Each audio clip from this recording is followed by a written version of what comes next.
prosseguindo a história da igreja. Estamos no livro 3, na página 9. Vamos falar agora sobre um livro escrito por um homem chamado Tertuliano. É um homem que ele era de uma família influente, apesar dele não ser romano, era de uma família influente, o pai dele era um centurião. Então ele estudou direito, era um advogado em Roma, uma pessoa de destaque, né? Bom, ele se converteu e começou a frequentar a igreja de Roma. E a história dele é interessante porque ele, em algum momento da sua vida, ele verá que a igreja de Roma, ela não estava andando corretamente. E o que vai fazer essa mudança nele, porque ele verá um cristão daquela igreja pentecostal Nova Profecia, que eu tenho comentado com vocês, ele verá um cristão dessa igreja que foi preso, sendo torturado e morto, mas glorificando a Jesus e dizendo que não ia cultuar o demônio. E aquilo impactou tanto Tertuliano que ele abandonou a igreja de Roma e foi servir nessa igreja, a igreja Nova Profecia, que era daquele pastor Montano. E podemos dizer também que era do bispo Irineu, porque Irineu ele era pentecostal também, ele descreveu o pentecostalismo nas igrejas da região dos bárbaros, onde ele ficava, da atual França, né?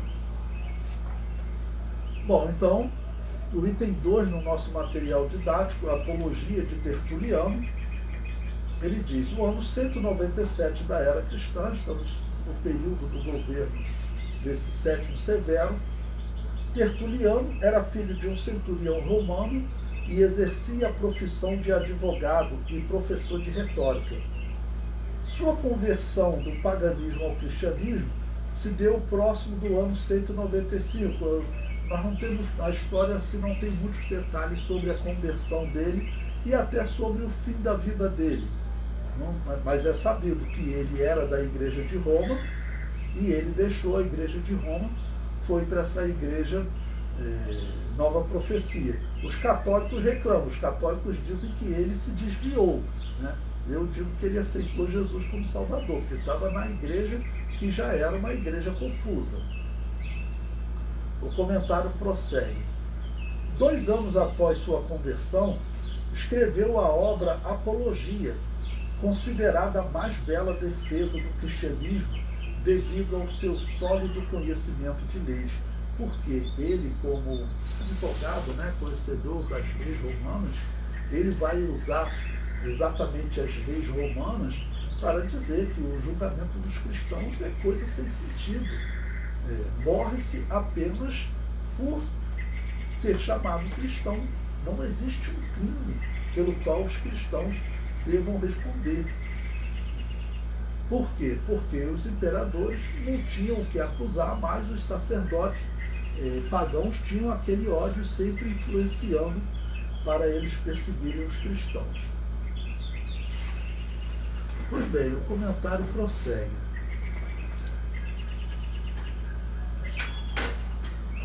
Antes de Tertuliano, os apologistas cristãos se concentravam nos argumentos filosóficos. Tertuliano se concentra nos argumentos jurídicos. Né? Os livros que nós vimos, filósofos de Atenas, diversos filósofos, eles fizeram argumentações lindas, até falando da religião grega e comparando a religião cristã. Então fizeram comparações lindas, excelente. Mas Tertuliano, o que ele faz? Ele já usa os conceitos jurídicos para poder fazer uma argumentação. Eu, por exemplo, eu não sou advogado. Se eu for fazer uma argumentação, eu vou fazer teológico, até filosófico. Mas se tem uma pessoa que estudou direito, ele já pode fazer em outro nível, citando exemplos, ok? Um conhecimento jurídico.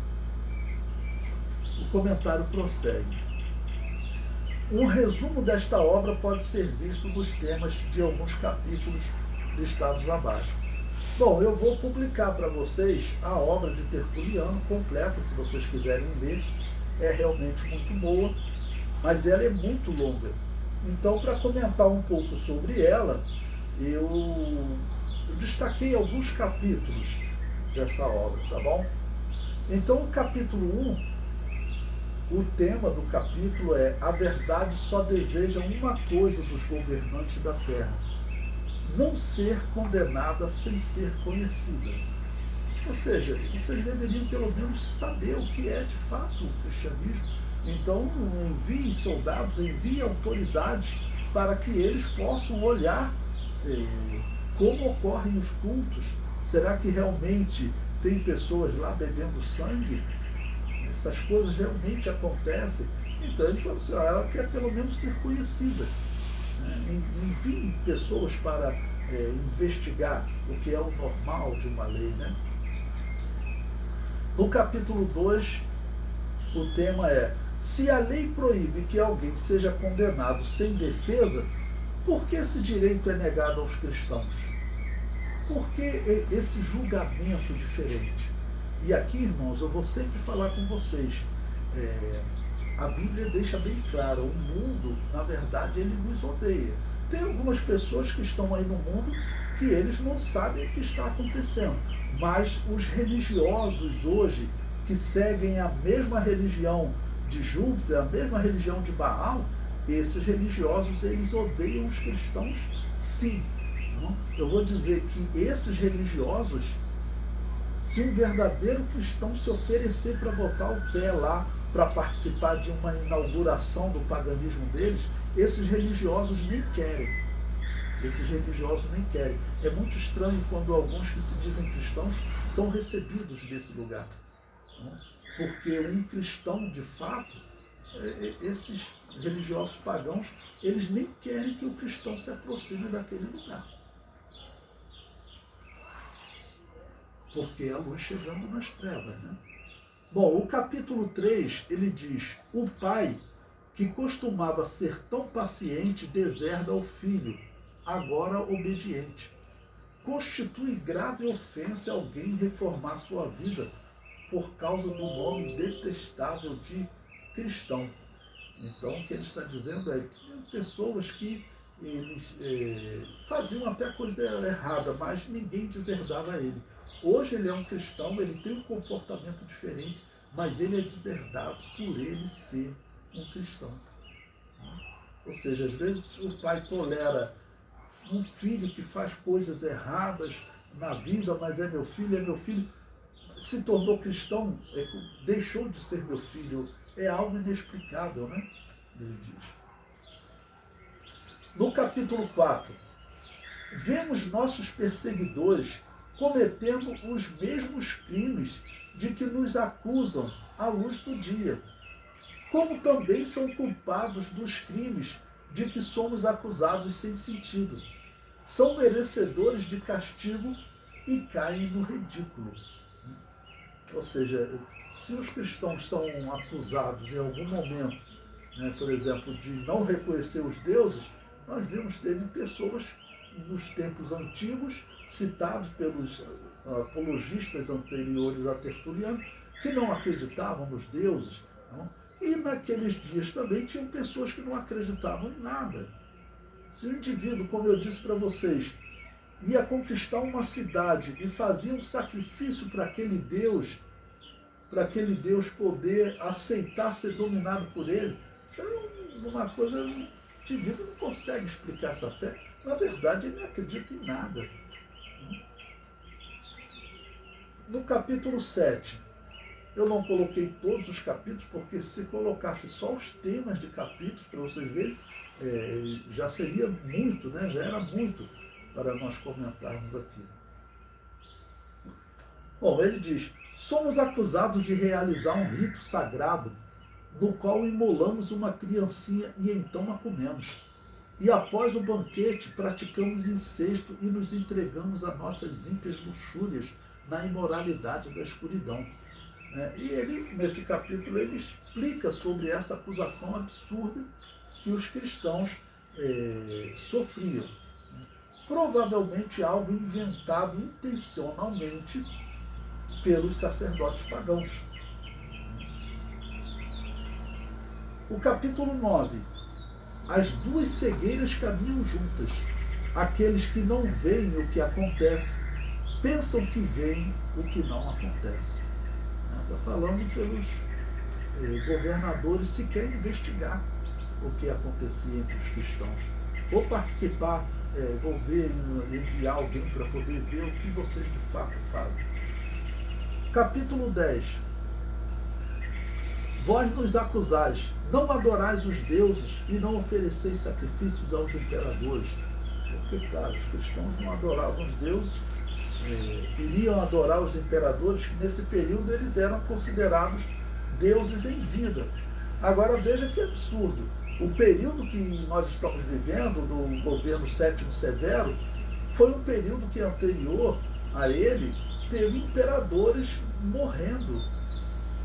O indivíduo se tornou imperador, segundo o conceito romano, ele já se tornava Deus, porque desde Calígula, o imperador romano se tornava Deus em vida. Então, aquele ano dos 5 imperadores, o indivíduo chegava, se tornava Deus, vinha alguém e matava ele. Outro oferecia mais dinheiro, não mata esse Deus aí, porque agora eu vou ser o Deus imperador. Então, é uma coisa que é estranho, né? O capítulo 12. Não fazemos certamente injúrias àqueles que estão certos de serem nulidades, que não existem. O que não existe está em sua inexistência livre do sofrimento. É um argumento bonito, né? Quer dizer, eu não tenho como cometer esse crime. Eu não tenho como matar algo que não existe. O capítulo 13.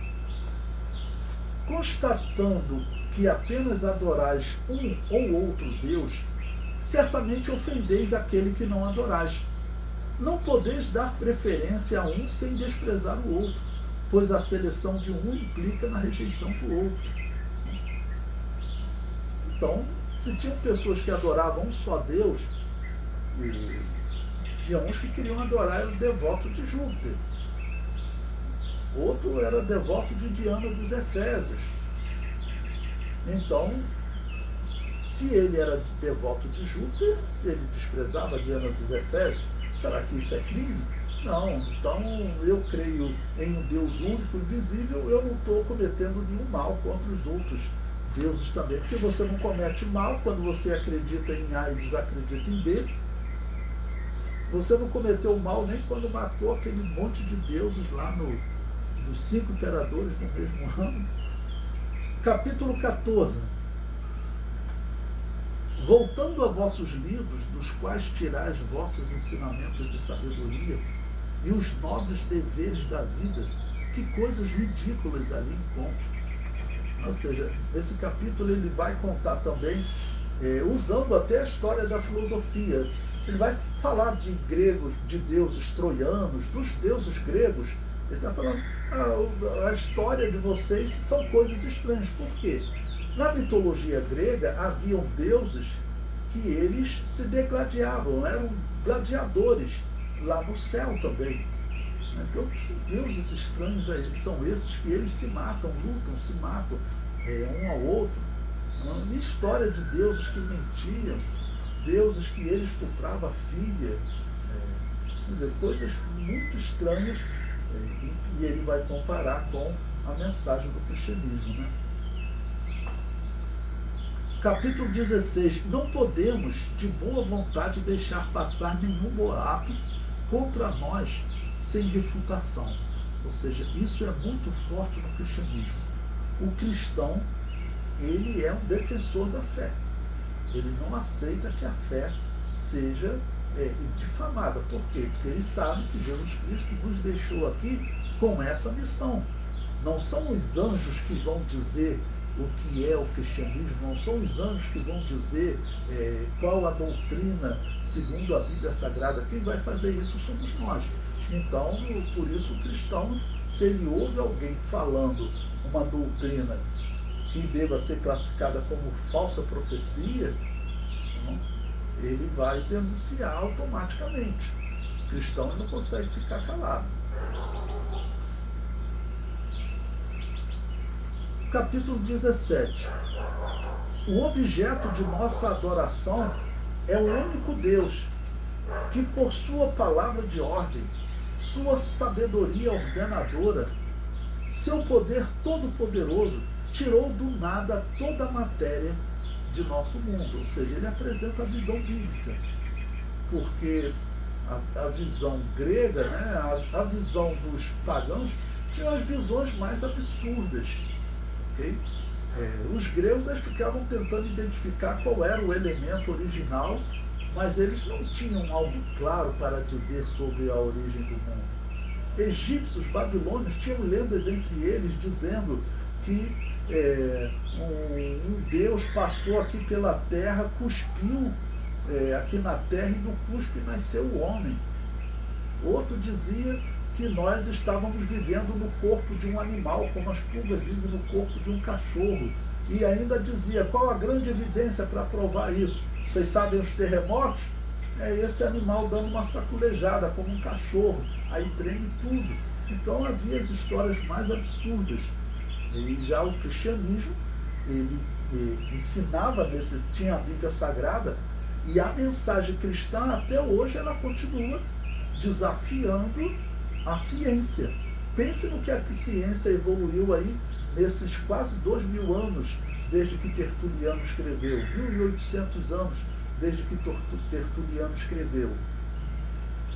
Nós temos cientistas sérios que eles, físicos, biólogos, eles se reúnem com ateus, físicos, biólogos, e você vê que os argumentos deles, o que eles mostram em termos de célula, de DNA, os cristãos mostram, olha, isso aqui requer um organizador. Ou seja, o ensino bíblico de que um Deus eterno e invisível, ele organizou, criou todas as coisas, ordenou todas as coisas, isso faz sentido.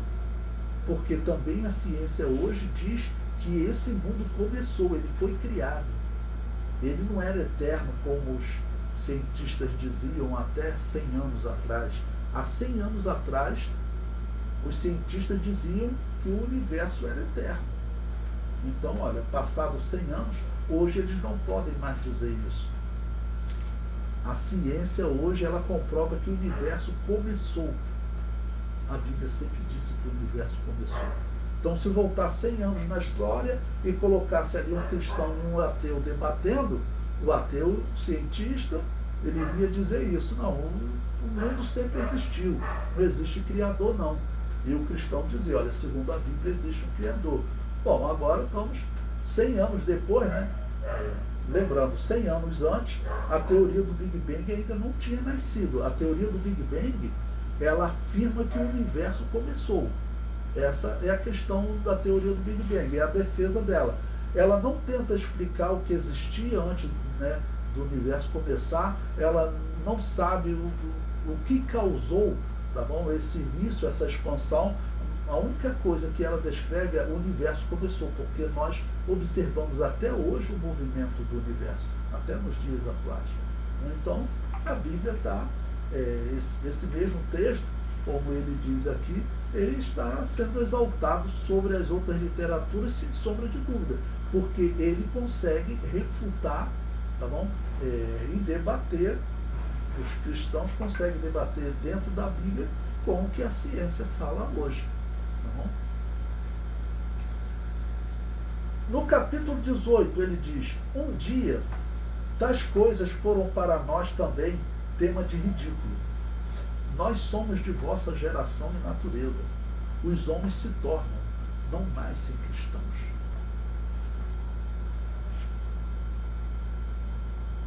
Pois bem, então ele diz, os homens se tornam, não nascem cristãos.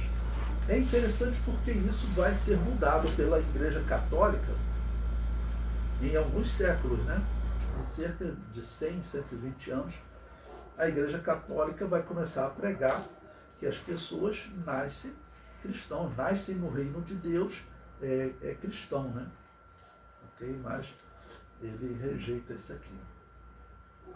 Capítulo 19, ele diz: vossos próprios deuses, vossos próprios templos, oráculos e ritos sagrados são pelo menos antigos, são menos antigos do que a palavra de um único profeta. Bom, o que ele está dizendo aqui? Ele está dizendo que os profetas que escreveram a Bíblia no Antigo Testamento, eles são mais antigos, historicamente falando, do que todos esses filósofos, seus oráculos. Não tem nada entre os gregos e entre os romanos mais antigo que a Bíblia. Vamos lembrar, quando nasceram os romanos? Segundo a história, os romanos eles nasceram cerca de 749 anos antes de Cristo. Essa é a data. Então, 749 antes de Cristo. Para você ter ideia, Davi viveu no ano 1000 antes de Cristo. Moisés viveu no ano 1500 antes de Cristo. Abraão viveu 2000 anos antes de Cristo. Então, vocês, como nação, vocês nasceram agora. Aí que vocês vão começar a dar nome aos deuses de vocês. Então, os deuses de vocês nasceram agora com vocês. Os nossos profetas, eles são anteriores aos deuses de vocês. Né? Porque os deuses gregos também, a cosmogonia grega, como eles chamam, ela nasce também ali com os filósofos, próximo do 7º século antes de Cristo. 700 anos, 600 anos antes de Cristo. Nesse período está nascendo aquelas histórias dos deuses gregos, de Zeus. Não? Então, olha, 700 anos antes de Cristo. Então, gregos e romanos, eles existem na sua literatura 700 anos antes de Cristo. Ele está dizendo, os nossos profetas são muito mais antigos do que isso. Moisés viveu lá em 1500 antes de Cristo. Okay? Capítulo 31. Aquele de vós que pensa que não nos importamos com o bem-estar de César, investigue as revelações de Deus. Examine nossos livros sagrados, os quais nós não escondemos, e que por muitas maneiras acabam parando nas mãos daqueles que não são dos nossos. Ou seja, ele está dizendo o seguinte, olha, pelo menos os livros que nós utilizamos, nossos livros sagrados, pode ver o que está escrito nele, porque ele vai explicar nesse capítulo, você vai encontrar lá uma ordem para nós orarmos pelas autoridades. Então nós preocupamos com vocês, nós oramos por vocês, para que vocês sejam esclarecidos. E essa mesma literatura, ela ordena que nós sejamos submissos a vocês. Ela diz, olha, eu envio vocês, meus discípulos, como ovelhas ao meio de lobos. Se eles quiserem matar vocês, não resistais ao ímpio, Jesus Cristo disse. Ou seja, não peguem armas para se defender. Então, a nossa literatura é completamente diferente do que nós estamos sendo acusados. Então, poderia pelo menos investigar a nossa literatura. Fazer um julgamento normal. Mas nós sabemos que essa perseguição não era normal, ela era espiritual. Ninguém tinha explicação para ela, mas mantinham a perseguição. E esses imperadores, eles espiritualmente também não eram coisa boa, né? Porque, principalmente, esses que são envolvidos com religião, como Sétimo Severo, e aqueles que são generais de batalha, eles são envolvidos com sacrifício constantemente. Vai invadir uma cidade, eles estavam ali constantemente fazendo sacrifício, comendo aquelas coisas do sacrifício, ou seja, estavam sendo possuídos pelo demônio, né? Então, esses generais, eles não são também coisas boas, não. Às vezes o senador que está em Roma, ele era só um religioso, mas não era um seguidor fanático, vou chamar assim. Mas já o general que estava lutando e sobrevivendo, todo momento ele falava, aquele sacrifício valeu, Apolo me deu a vitória. Aí venceu outra guerra, aquele sacrifício valeu, Apolo me deu a vitória. Então ele tinha uma fé maior, esse general, esse soldado. Todos os soldados diz que eles eram devotos de Mitra, que era uma divindade guerreira, que também era ligada ao Sol e que tinha aniversário em 25 de dezembro, porque era o aniversário do Sol, né? Ok? Então, esses eram religiosos xiitas, vamos chamar assim, né? Capítulo 35, né? Se não estou enganado, os senadores eram romanos, isto é, eles não eram cristãos. Ainda todos eles, nas vésperas de suas traições, ofereceram sacrifícios pela vida do imperador e juraram por ele, uma coisa em profissão e outra em seus corações. E eles tinham o hábito de denominar os cristãos de inimigo do Estado. Bom, das rebeliões que aconteceram, até das rebeliões agora anteriores a Sétimo Severo, eles tinham sempre que estar fazendo sacrifício aos imperadores. Por quê? Porque os imperadores eram deuses. Então eles sacrificam, honram ele e depois vão lá e matam esse deus. Ou seja, os deuses romanos, eles correm risco de serem mortos por homens. Bom, eu coloquei aí também um texto de Eusébio de Cesareia comentando sobre esse Tertuliano. Ele diz: Tertuliano foi conhecedor das leis romanas, homem insigne por outros méritos e ilustríssimo em Roma, expõe todos esses fatos em sua apologia pelos cristãos. É isso que nós lemos alguns trechos. Que escreveu no próprio idioma romano e que está traduzido em língua grega, expressando-se textualmente como segue. Eu vou ler mais alguns trechos que ele vai citar aqui também, vai destacar, ok? E esse é outro fato. Ele é o primeiro a usar o latim para poder escrever, né? O que vai ser também mais significativo para os romanos, né? Ele prossegue: mas para que discutamos, partindo da origem de tais leis, existia um antigo decreto de que ninguém podia ser consagrado como Deus antes de ser aprovado no Senado. Essa parte da história é interessante que ele vai contar. Marco Emílio assim o fez a respeito de certo ídolo, Alburno. Também isto vai a favor de nossa doutrina, que entre vós a divindade seja outorgada por arbítrio dos homens, ou seja, são os senadores que vão lá e aprovam. E teve caso que eles não quiseram aprovar, não. Ele prossegue: se um Deus não agrada ao homem, como chega a ser Deus? Assim, quanto a isto, convém que o homem seja propício a Deus. Tibério, pois, sob o qual apareceu no mundo o nome de cristão, que era um imperador nos dias de Jesus, quando lhe anunciaram essa doutrina procedente da Palestina, essa parte é interessante, observe, irmãos, onde o primeiro começou, comunicou ao Senado, explicando aos senadores que dita doutrina o agradava, mas o Senado a rechaçou por não tê-la aprovado previamente. Tibério, por outro lado, persistiu na sua declaração e ameaçou de morte aos acusadores dos cristãos. A providência celestial tinha disposto esse ânimo ao imperador a fim de que a doutrina do Evangelho tivesse um início livre de obstáculos e se propagasse por toda a terra. Esse texto é interessante porque ele nos conta uma história, vamos dizer, que nós não temos contado na Bíblia, né? Mas que ainda durante o livro de Atos dos Apóstolos, esse Tibério, ele gostou da doutrina.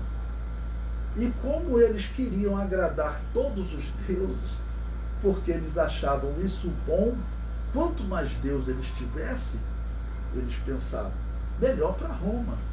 Se todos os deuses estiverem do nosso lado, melhor para Roma. Então ele ouviu aquela doutrina, ele queria fazer o quê?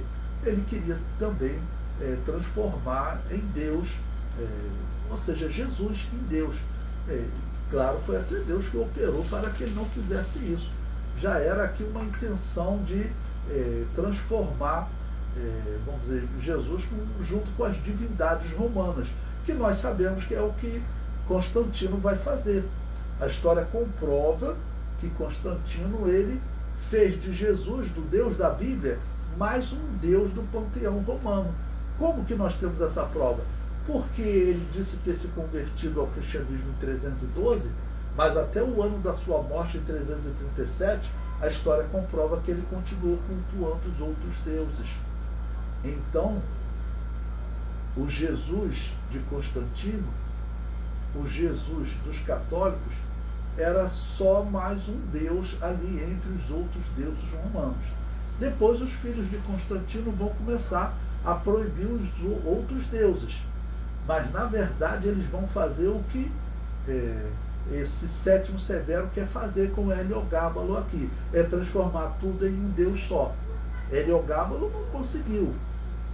Não? Mas os filhos de Constantino vão conseguir. Porque Constantino coloca o Deus da Bíblia como mais um Deus do panteão romano. E depois os filhos deles dizem, olha, só existe esse Deus. E pronto, acabou. Mas só que esse Deus que eles colocam é, na verdade, uma adaptação do Deus romano Mitra, de quem Constantino era devoto. Isso daí é mais do que provado na história. Cai nesse engano, essas pessoas que estão se aproximando da Igreja Católica, cai nesse engano a pessoa que realmente quer ser cego. Bom, ele prossegue. Vocês dizem que somos ateus e que não seremos a custo de um sacrifício para a vida dos imperadores. E se a primeira afirmação é verdadeira, a consequência é justa, pois se nós não oferecermos aos deuses para nós mesmos, é improvável que façamos-lo por outros, ou seja, por outro homem.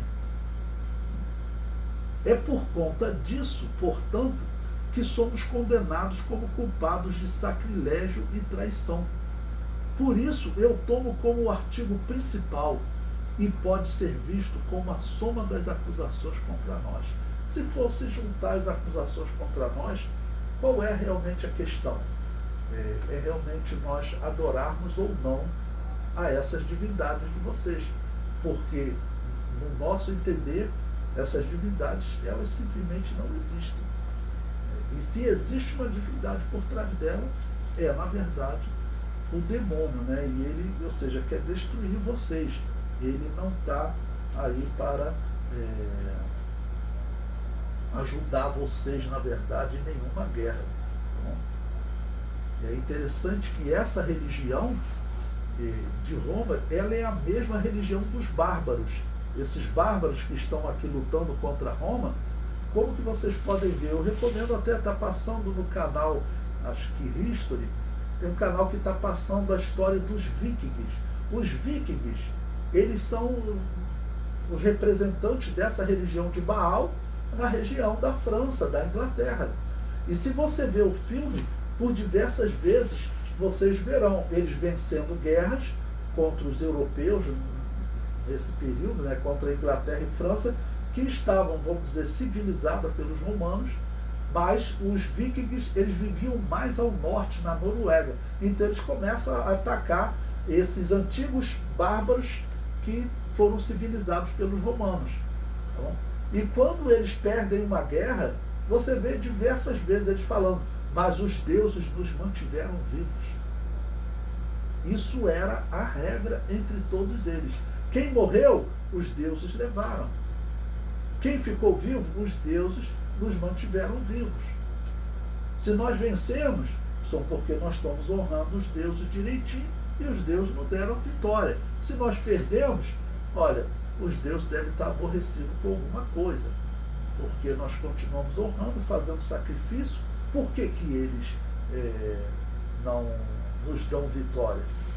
E nós veremos documentos em que os sacerdotes viram e falam, olha, você tem aí cristão na sua comitiva, você tem cristãos aqui junto, né, contigo nessa viagem, e esses cristãos dizem que os deuses não existem.